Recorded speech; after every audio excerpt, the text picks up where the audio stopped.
Dostlar, bu canlı bir mənalı olaraq heyvanlar aləminin ən ağılsızıdır. Bəli, koala. Bir anlıq təsəvvür edin, bu canlının qidası evkalipt yarpaqlarıdır. Ancaq onun qarşısına dərilmiş evkalipt yarpaqlarından ibarət boş qab qoysanız, o acından öləcək. Çünki bu canlıya görə evkalipt yarpağı ancaq evkalipt budağında ola bilər. Vəssalam. Koalaların sözün əsl mənasında hamar beyinləri var. Onların mürəkkəb problemləri həll etmək qabiliyyəti yoxdur. Buna səbəb bu canlıların menüsüdür. Onlar ancaq evkaliptlə qidalanırlar. Bu, kalori baxımından olduqca aşağı olan sərt, zəhərli bir qidadır. Heyvanların əksəriyyəti belə bu pəhrizdən sadəcə məhv ola bilərlər, amma koalalar sağdır. Ancaq necə deyərlər, ölüyə taydırlar. Fakt budur ki, beyin çox acgöz orqandır. İnsanlarda o bədənin ümumi enerjisinin 20%-nə qədərini istehlak edir.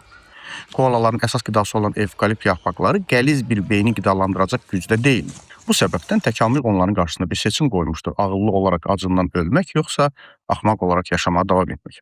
Koalalar ikincini seçdilər. Onlar həddindən artıq enerji səmərəliliyi üçün zəkalarını qurban verdilər və indi gündə 20 saat yatırlar. Beləliklə, koala təbiətin səhvi deyil. Bu canlı əsl sağ qalmaq şah əsəridir. Bəzən axmaq olmaq mümkün olan ən parlaq qərardır.